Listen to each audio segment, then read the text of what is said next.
नमस्कार दोस्तों, मैं हूं श्यामवीर सिंह और इस समय आप देख रहे हैं हमारा चैनल जैसलमेर की गलियां। लेकिन इस समय मैं हूं जयपुर में और ये पश्चिमी राजस्थान का जो क्षेत्र है और इसमें कई महीनों से भयंकर गर्मी पड़ रही थी और पिछले महीने से तो लगभग 50 डिग्री सेंटीग्रेड के आसपास तापमान बना हुआ था। लेकिन आज तापमान काफ़ी कम है और बड़ा ही खुशनुमा मौसम है जयपुर में।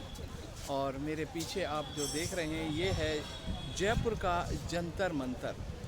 कभी यहाँ के महाराजाओं ने इस जंतर मंतर को समय चक्र को परखने के लिए, जानने के लिए बनाया था। समय को रोक तो कोई नहीं सका, समय निरंतर चलता रहा। और कभी ये राजा महाराजाओं ने जो वेधशाला बनाई थी वो मौसम की जानकारी के लिए, समय की जानकारी के लिए और उचित समय अपने लिए ढूंढ सकें, जान सकें, इसलिए इसको बनाया गया था। लेकिन समय तो बदलता रहता है, समय को रोक कोई नहीं सका। और आज जयपुर फिर से एक बार, जब मुग़लों की राजधानी हुआ करता था आगरा, उस समय ये राजनीति का प्रमुख केंद्र था।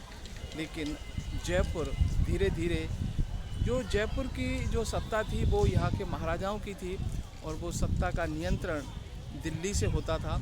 आज फिर से वही समय चक्र घूम गया है और दिल्ली से फिर से नियंत्रण है जयपुर की सत्ता का, यानी राजस्थान की राजधानी जयपुर का।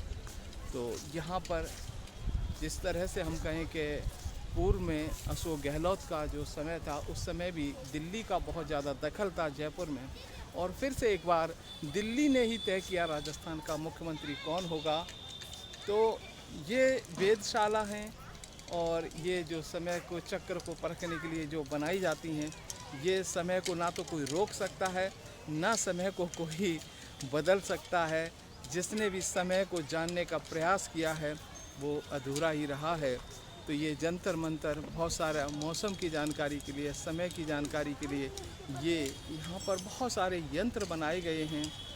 और जब यहाँ के राजा महाराजाओं का राज्य हुआ करता था, उस समय इनका उपयोग मौसम और समय के लिए और ग्रहों की स्थिति को जानने के लिए किया जाता था।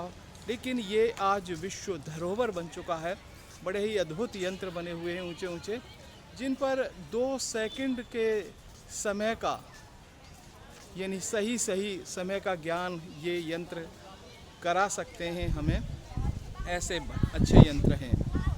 जयपुर की बात करें तो जयपुर हमारे भारत का पहला नियोजित शहर कहलाता है, जिसको अच्छे ढंग से बसाया गया था।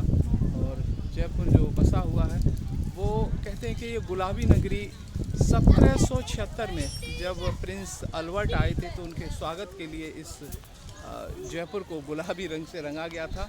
और कहते हैं कि गुलाबी रंग आतिथ्य का प्रतीक होता है। लेकिन आतिथ्य तो राजस्थान के लोग आज भी करते हैं और अतिथि कहते हैं देवो भव। तो यहाँ देवता के समान, भगवान के समान अतिथि का स्वागत, सम्मान किया जाता है। इसलिए भारत आने वाले पर्यटक सबसे ज़्यादा राजस्थान में आते हैं। यानी हम कहें कि हर तीसरा विदेशी पर्यटक जो भारत आता है वो राजस्थान का भ्रमण ज़रूर करता है। और हम जयपुर की बात करें तो यहाँ पर वैसे तो अपने आप में पूरा शहर ही सुनियोजित है और बहुत ही सुंदर बसा हुआ है। लेकिन आमेर फोर्ट, जयगढ़ फोर्ट और हम यूँ कहें नाहरगढ़ फोर्ट, 3 फोर्ट यहाँ पर काफ़ी अच्छे हैं। हवा महल बहुत ही विश्वविख्यात एक बिल्डिंग बनी हुई है। और इसके अलावा ये जंतर मंतर और आधुनिक इमारतों की बात करें तो यहाँ बहुत सारे अच्छे मंदिर हैं। अल्बर्ट जो हॉल है वो भी एक म्यूजियम में तब्दील है, वहाँ पर काफ़ी कुछ हमको देखने को मिल जाता है। तो सचमुच दोस्तों, ये यंत्र कभी समय को परखने और रोकने के लिए बनाए गए थे, लेकिन समय को ना कोई रोक सका, ना कोई परख सका। समय बदल रहा है, बदलता जाएगा, इसको कोई पकड़ नहीं सकता। तो हम इस समय जयपुर में हूँ और जयपुर के अद्भुत दृश्य आपको दिखाने का प्रयास कर रहा हूँ। और अन्य जगहों पर हम जाएंगे तब आपको और दिखाने का प्रयास करेंगे। तब तक मुझे दीजिए इजाज़त। नमस्कार।